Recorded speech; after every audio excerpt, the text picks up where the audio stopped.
Before today's story, here is a situation which looks familiar. There is a boy in central Kenya, I think Muranga, some sort of a university boy, around alikuwa third year. A very learned fellow, but nashangaa sometimes sijui akili ya mwanadamu inakumbwa na nini, unawaza kali mbukeni kama mtu mjinga sana. So this boy aliangalia series, a movie called The Killing Eve. Killing Eve, it was a movie whereby there was a character, a villain, mwenye alikuwa tabia yake is to orchestrate a strategy, a plan for him to just kill. So in an instance, the main story, this boy planned a strategy, a plan to kill his parents, na akaifanikisha, and it was the perfect crime kabisa, mpaka this boy sasa wa Muranga mwenye alikuwa na watch, he admired the way this boy planned and executed this crime, a perfect crime, na yeye hakushikwa. You won't believe, the boy was inspired to kill his own parents. Like the case really happened like few years ago. I don't know if maybe 2018 or 2019 ama 2020. So the boy alitoka shule akaplan how to kill his parents. Actually yeye hakuwa parents peke yake, he killed his whole family. So akaplan yeye na girlfriend yake, and akafanikisha everything, akanunua equipments and everything, na akaenda nyumbani during the weekends, holidays. Babake alikuwa amekam kutoka, babake alikuwa anafanya kazi abroad. I don't know ilikuwa kazi gani. So when they came, uliambiwa ofisi la kaya ilikuwa likakumaliza, but this was a different story. The boy planned na ali-execute perfectly. Aliua baba, mama, cousins, brother yake, everybody. Akabaki peke yake yeye kwa family. Sijui nini ilimotivate to do that, but he did it. So sahi jamaa alishikwa. The opposite of the character ilimuinspire. Killing Eve was a fiction, it was a movie, but yeye aliva hiyo character na akaifanya perfection in real life. So in real life there is no perfect crime. You'll do whatever you'll do, but with time utapatikana. So the boy alishikwa, sijui kama verdict ilitoka, but the last time I remember alikuwa bado ako ndani. So this resonate with my experience with what I'm about to tell you. So 2010, I don't remember the day, but I remember it was 2010 because I was in Form 2, around 9 a.m. A boy walked in our class with his sister. Wamekuwa transferred from another school, wamejoin our school. This boy had a lot of common with me. He loved books the same way I did. Ni mtu mwenye alikuwa na believe hana mahali kwingine kuna ufunguo wa maisha except education. I had the same belief too. Another aspect, the boy loved football. I loved football too. The boy loved music. I loved music too. So I could take long, like 2 weeks, to identify each other, and we became friends. We were not best friends, but we were very good friends. Kwa tulikuwa tunaelewana. I was in a group ya shule yenye, when we get the time, we used to perform for ourselves, as in musicians wa shule for the school, a group of musicians wenye tulikuwa tuko shule high school. So tunapatana, we sing just to the battles, music battles, we understand, kujua ni nani gwiji kuliko mwingine. So we were friends, we were always together. The only difference we had between me and this boy, mimi sikuwa mtu napenda ku-experiment, but this friend of mine alikuwa mtu wa kupenda kuonja. Si kuonja chakula, but kuonja lifestyle ya watu wengine. And there was a very big contrast between us and other people. Mind you, shule tulikuwa tunasoma ilikuwa shule ya mabwenyenye, watu wenye waliasi umaskini kitambo sana. So ulikuwa ukijaribu kukopi life ya mtu mwingine, na wewe kwenu maisha yenu ni ya uchochole, utapasuka msamba. But si rafiki yangu, yeye alijichanganya na watoto wa matajiri na kutaka kuwa kama wao.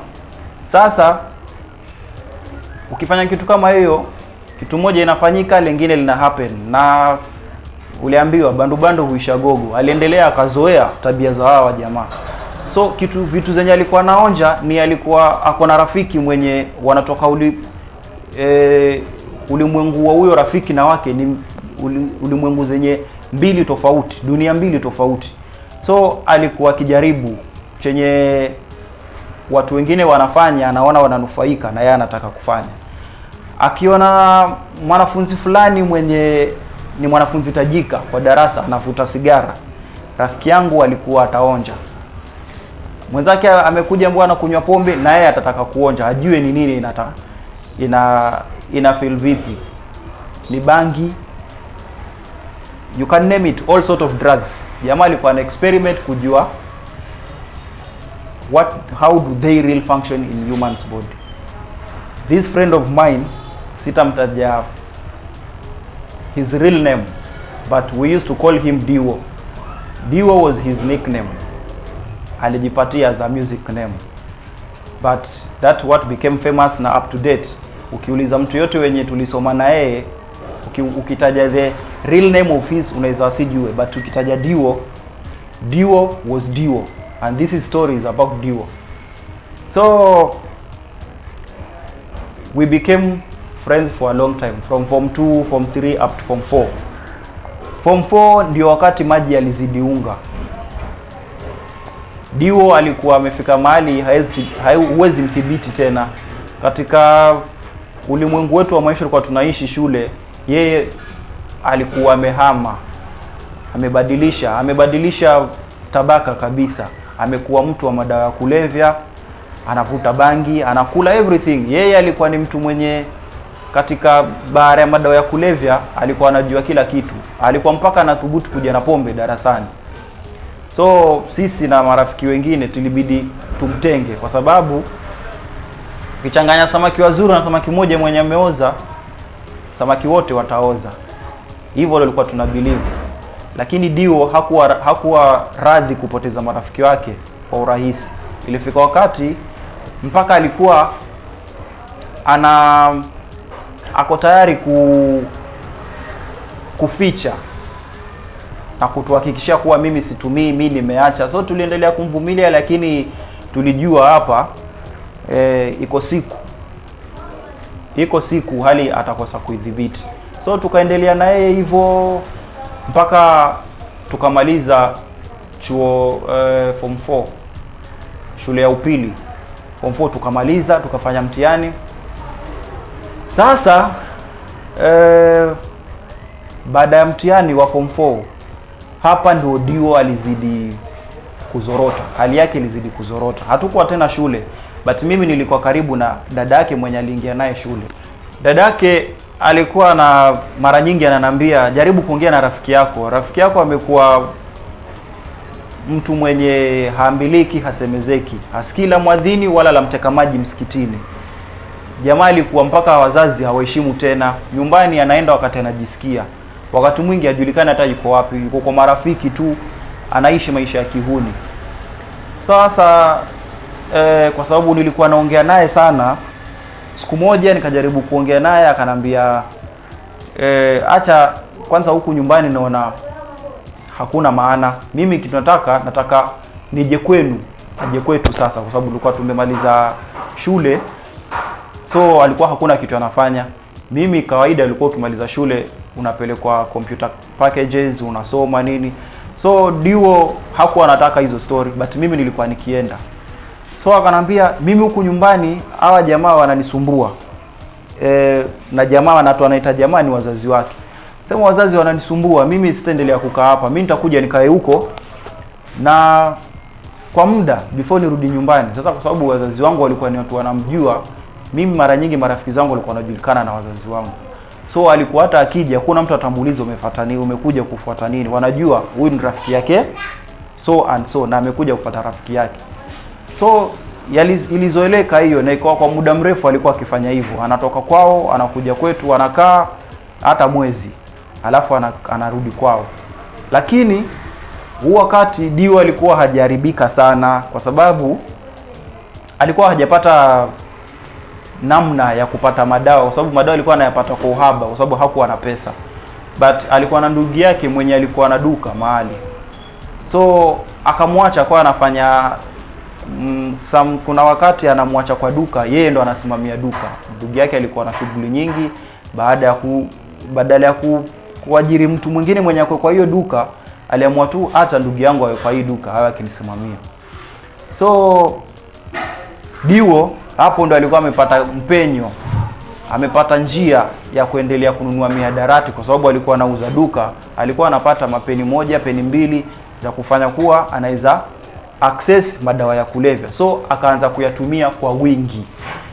Na kama venye unaelewa bandu umaliza gogo. Unaanza kula kidogo kidogo, mwishowe inakuwa kwa system and you get addicted. So in short, DEWO got addicted na akakuwa uncontrollable, ungovernable. So alikuwa yeye full intoxicated. So when the time ilifika ya kuwa tuna join campus, DEWO alikuwa amepata grade nzuri ya kwenda campus, lakini kulingana na relationship yake na wazazi wake hawakuweza kumfacilitate kuwa aende campus kwa sababu alikuwa mwanahambiliki. Walikuwa wame lose hope na yeye na kuna venye wanaweza mrescue tena.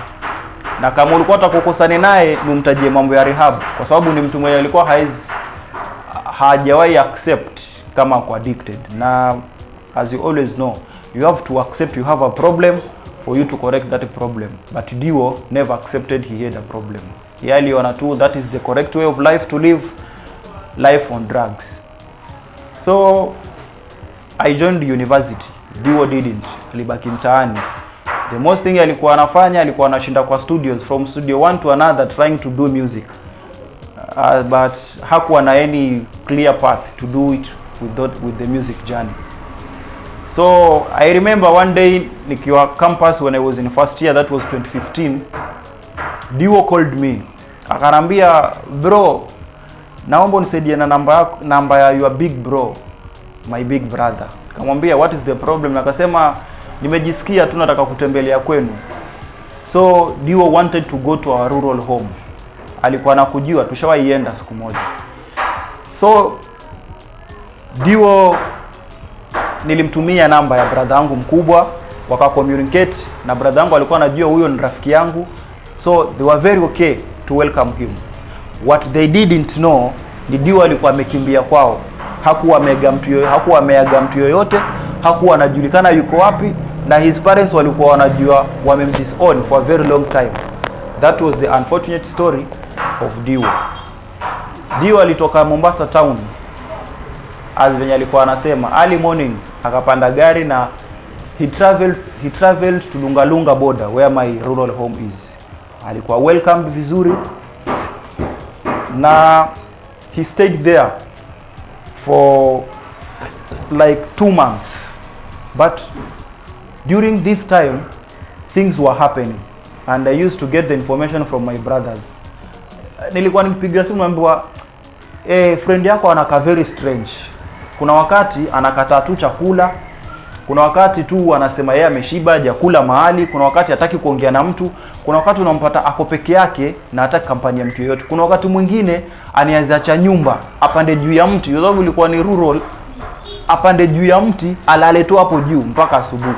You can imagine how his brain was intoxicated in a way that anaweza fikiria tu kulala juu ya mti it is better than kulala kwa kitanda kwenye amewekwa. So alikuwa strange hiyo design.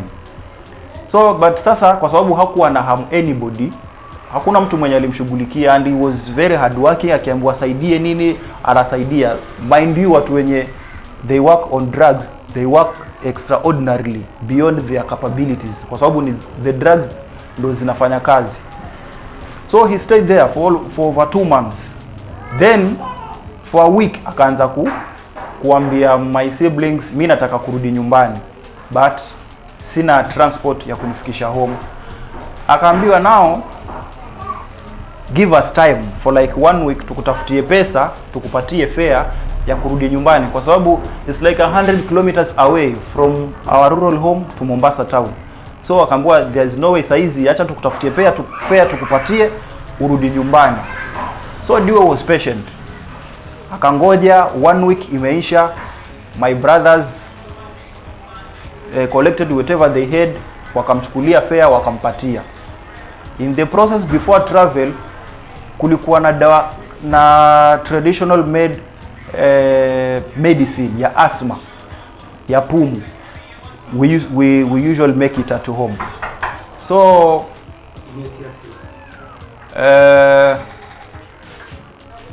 the medicine was made kwa sababu alikuwa anaileta the Mombasa town, ilibidi wampatie aje nayo ili aje aipeane kwa Mombasa home. Okay, we have the Mombasa town home and we have the rural home. So rural home ni the root kabisa, most of people wako huko, but pia we have a home in Mombasa town. So akaambiwa kwa sababu ukienda kwenu na Mombasa kwenu ni Mombasa town, we are giving you this medicine, ukifika uipeane. So akapewa 3 liters of this asthma medicine. Ilikuwa ni kitu inatengenezwa traditionally and it looked dark.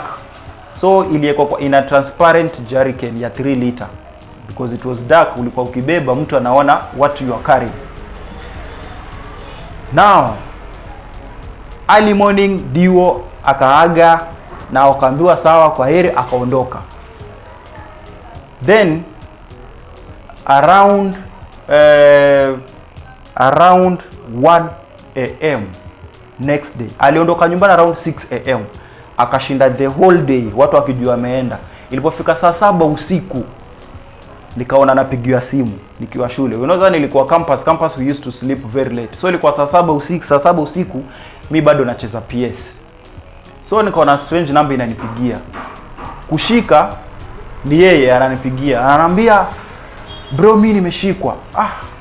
Umeshikwa nini? Happen? Mimi nitakuelezea, lakini mimi sasa nimeshikwa. Kama uko na namba ya sister yako mkubwa mwenye ako Mombasa town, because DEWO knew mimi siko Mombasa, niko Nairobi. So he wanted a number from my relative in Mombasa town so that anaweza communicate kuwa ameshikwa, aletwe aweze kupata msaada. Nikamwambia, but now it is very late, huwezi pigia sister yangu sasa hivi very late. Nini happen? Akasema mimi nitumie namba sasa hizi siwezi kukuelezea. Nikamwambia sasa ngoja, na kutumania namba but you should not call at this hour. Nitakutumia namba, utapiga kesho asubuhi. Then whatever help you need utapewa the help you want.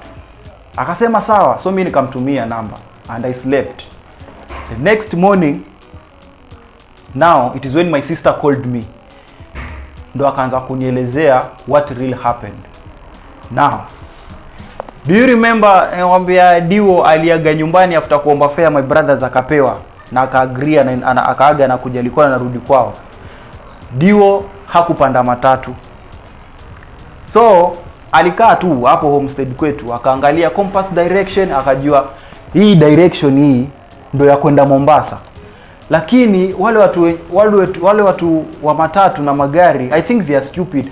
Why barabara ilichongwa hivi inazunguka, it will take a lot of time. Mimi natumia shortcut na nitatembea paka nifike Mombasa with no time. Clearly hiyo ilikuwa bangi inaongea.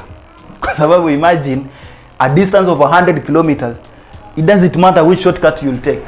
Wewe unless you are ill mentally, you'll think. But sasa yeye alikuwa sasa imefika place, hallucinations zilikuwa zina guide his life. So alikaa akafikiria, hii 500 nimepewa, hii ni yangu, nitasave. Na imagine that's what hiyo ndio kitu li mislead. Alifikiria hii 500 nimepewa, nitatumia kununua more drugs, nitaenda ninunue bangi. Aliimagine hii na misokoto mingapi ya bangi. So sitapanda matatu, mimi nitatumia shortcut paka Mombasa, 100 kilometers away. So DEWO 6 AM hakupanda matatu, alianza na mguu na hakufuata barabara, alitoka na msituni direct kutumia compass direction kama ndege. So DEWO alitembea the whole day mpaka usiku, mpaka saa 7 usiku akapitia village around coast naitwa Kinondoni, na usiku alikuwa amefika Kinondoni. Ametembea over 12 hours later, akapitia na a shopping center called Kinondoni. Kama ujuavyo, kuku mgeni hakosi kamba mguuni. Ukitembea in any village ukiwa wewe ni mgeni, wenyeji watakutambua. Now the unfortunate thing, hii village ilikuwa na watu wanaitwa sungusungu, which they guard the village at night kwa sababu ya uhalifu. So kuna the local government ya mitaa ilikuwa ina plan, inaeka watu wenye wanalinda usiku, wakipata mtu yote mwenye ako suspicious tu wanamshika. Na hiyo time ndo ilikuwa kuko prone sana, kulikuwa na hii vuguvugu la Sergeants of Emergence of MRC na lot of Al-Shabaab walikuwa na sneak around, wanatembea anywhere. So walipomuona na alikuwa ameweka manywele makubwa, so sungusungu walipomuona wakamsimamisha. Kumsimamisha, Kinondo is a Mijikenda village. Yongeleshwa Kimijikenda haelewi. Anaongeleshwa Kimijikenda hajui hata kuongea Kimijikenda. DEWO alikuwa ni Mkamba, so hakuwa kitu anajua about Mijikenda. So akagundua huyu mtu si wa hapa, na venye alikuwa anakaa rough kwa sababu ni mtu mwenye ako on drugs, nywele rough, alafu alikuwa amebeba dawa yenye inakaa dawa ya kienyeji. Akaulizwa elezeni nini amebeba, hakuwa na clear way ya kuelezea nini amebeba. So watu wakajua wazi huyu either ni mwanachama wa MRC wenye wanakuwa initiated around. Sasa hii dawa amepewa ni zile dawa wanapewa za kuambiwa wanajikinga. So DEWO alishikwa, and he was lucky because these guys walikuwa wakikushika usiku ukose kujieleza, they can harm you. Sungusungu kwa bad sana, but this time alishikwa. I think walimuona hakuwa na weapon, wakamuona alikuwa harmless, so kama wampeleke kwa mzee wa kijiji. So DEWO alipelekwa kwa mzee wa kijiji na sungusungu akiwa ameshikwa usiku na the local askari wanalinda security. Now the 1 AM call alinipigia ni wakati alikuwa ameshikwa na wasungusungu akipelekwa kwa village elder, ndo akawa ananipigia nimpatie namba ya sister yangu ndo aweze kupata usaidizi. Now it is when he called 1 AM. Now in the morning, sasa after nimejieleza, wakaambiwa sasa wewe hatutakuacha kwa sababu whatever you telling us we don't know whether it is true, kwa sababu kwenye umetoka na kwenye unaenda na mguu, wewe either umechizi akili ama wewe ni mtu mwenye unatudanganya. Baada akamwambia that was true, nilikuwa nimeamua kutembea na miguu imefura. Akaambiwa sasa hii pesa umebaki nayo, utapanda matatu, tutaenda na wewe mpaka kwenye you claim kuwa umetoka kwao. Tukipiga hesabu kwenye umetoka na kwenye unaenda ni karibu. So tutapanda matatu tuende mpaka that madam unasema umetoka kwao kwa mama yake ndo akakupa hii dawa.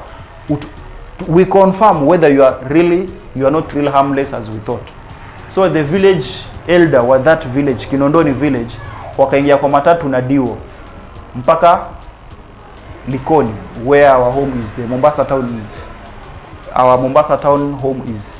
Alipofika ndio sister yangu, my elder sister and her husband wakakaa chini na DEWO akaeleza story yake yote.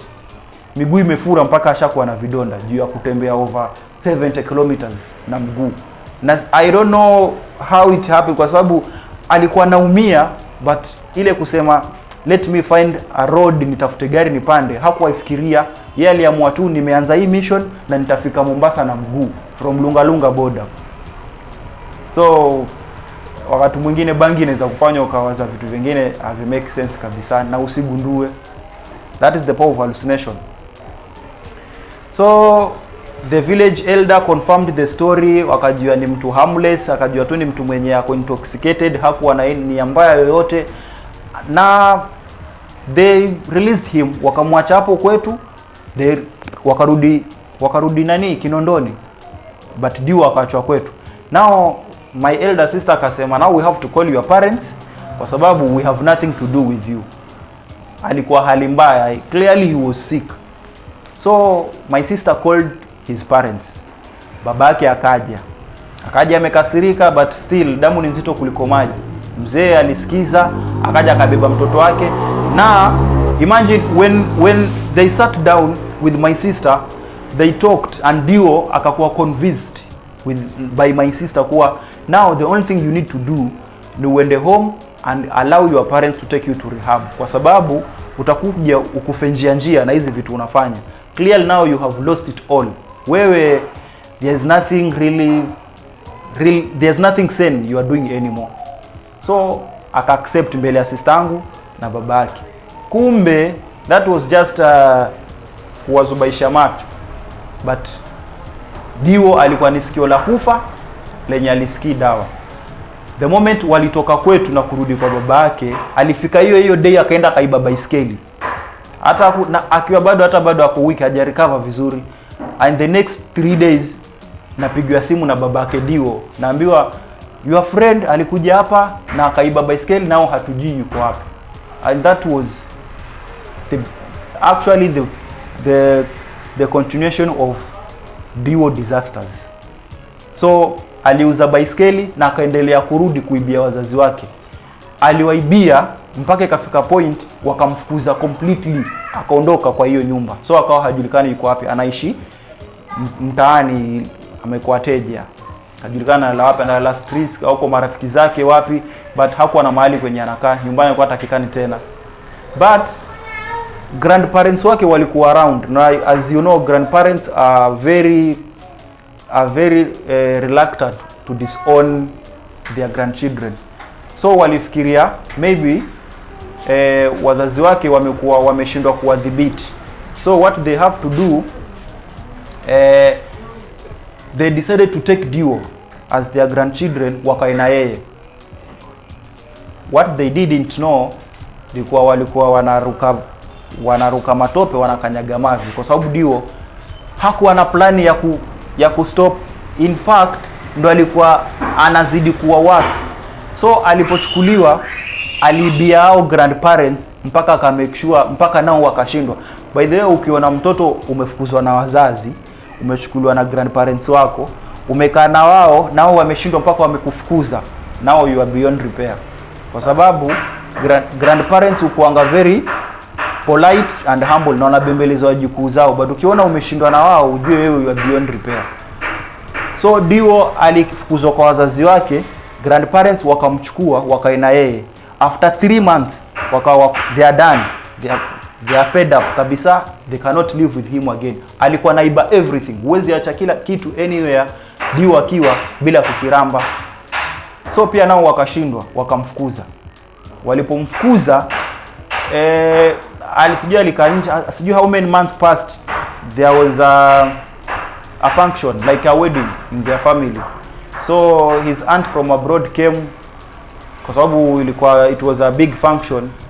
So alipokuja, DEWO attended the function, but with only mission ya ku make sure I steal anything valuable nitapata kwa hiyo function. So to make things short, DEWO alienda kwa hiyo function, akaibia aunt yake S23 Ultra, zilikuwa zinaanza kutoka recently. Akaiba, kwa sababu hiyo ni kitu I think last year but one, ama last year mwezi wa kwanza hapo, kwa sababu his ending na kwenye yuko saizi it was around May last year.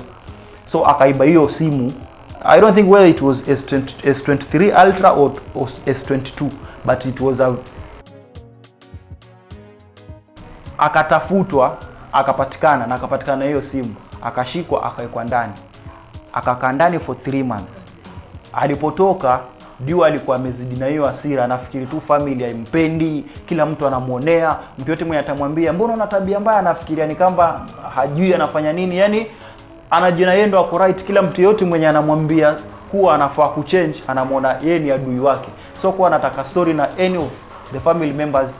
Kwanza ila hasira alikuwa nayo, anasema yani mimi mtoto wenu juu nimechukua tu simu, kwani simu tu ya pesa kidogo 200,000 ni mseme kwa mimi mtoto wenu akunizamu niweke ndani? Hapana, bania mnipendi ba. So DEWO alikuwa na hiyo hasira sana, but after 3 months waliona amepata lesson, wakamtoa, akamwambia sasa wewe tumekutoa jela, now we want you to do focus with your life, jipange, now you are grown up. Kwa sababu DEWO alikuwa sasa amekuwa mzee, ana approach 30 years, but still mambo yake alikuwa anaenda mrama. Tabia yake ilikuwa ni tabia ya shombo sana, watu husema. So hakuna family member alikuwa anamtaka. DEWO alikuwa kivyake, na alikuwa amejaa chuki na hasira ya kuwa familia yake inamonea, inamdisown, na hakuna mtu mwenye ako ready kukaa na yeye. So ile hasira ilimfanya awe mtu very toxic when it comes to family members. Hata alikuwa akinipigia simu mara moja moja. Kwa akinipigia simu mara moja moja ananiambia, bro, nanja nitumanie 50 bob. I knew 50 bob si ya chakula, ni ya kununua drugs, but mimi nilikuwa bado nikimtumia. Now one day aliapia kwa the grandparents. Pale kwenye alichukuliwa after amefukuzwa nyumbani, aliapia from nowhere early morning. As you know, nyanya alipona mjukuu wake. Okay, walikuwa wamemfukuza, but sieta walikuwa wakimuona na mwambie hata asiingie ndani ya nyumba. Wakamruhusu akaingia na akasema, mimi nilikuwa napita nikaona niwasalimie na nasikia njaa, kama kuna chai yenye imebaki mimi mnaweza kunisaidia. Nikishiba mimi nitaenda zangu nipumzike jua kidogo, nikishiba mimi nitaenda zangu. But wenye walikuwa kwa hii nyumba walikuwa watu wawili. The grandfather alikuwa grandmother and one of his aunties, sister ya baba yake mmoja, alikuwa yuko hapo ndani ya nyumba. So kulikuwa na watu wawili na yeye ni watatu. So I don't know what happened, na sijui ni nini walimwambia, but after amekula, juu hakuna mtu mwenye alikuja baadaye akaelezea except yeye mwenyewe, na since then mimi sijawahi ongea naye tena, so sijui nini ili happen.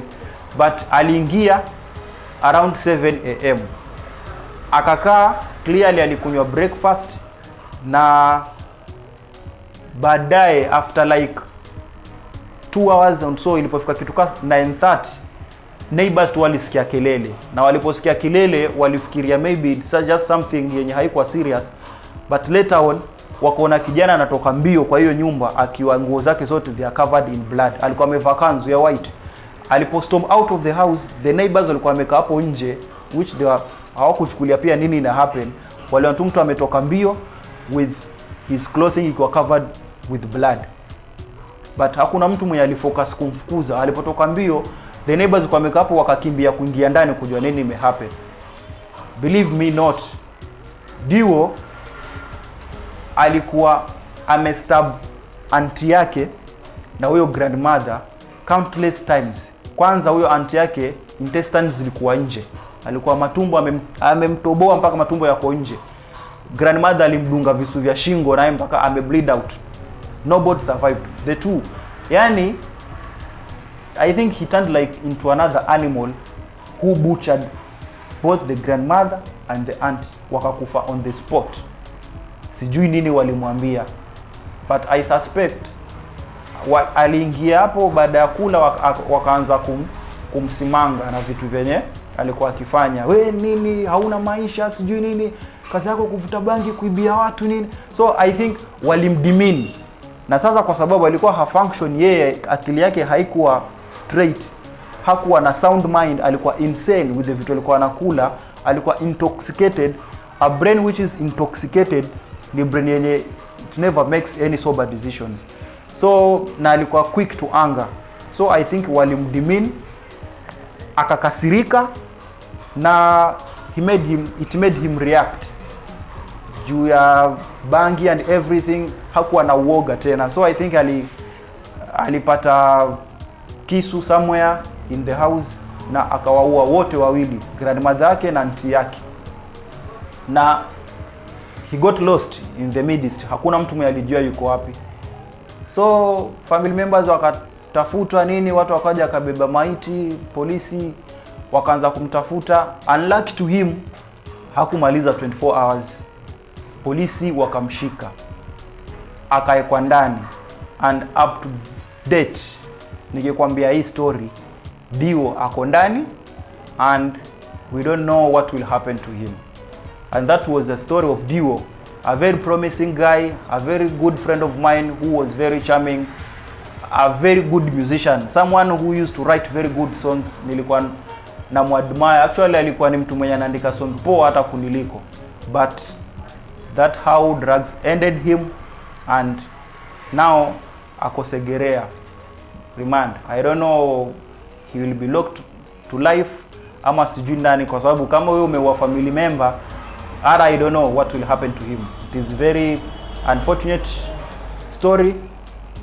Mtu mwenye aliharibu maisha yake mwenyewe, and up to now I usually stay and think about him as in ange remain to the straight line yenye mimi nilikuwa together. Alikuwa na very much potential kuniliko, but that's it. And clearly drugs ended his life. Yeah, so my name is Nutmeg, and thank you very much. We meet next time.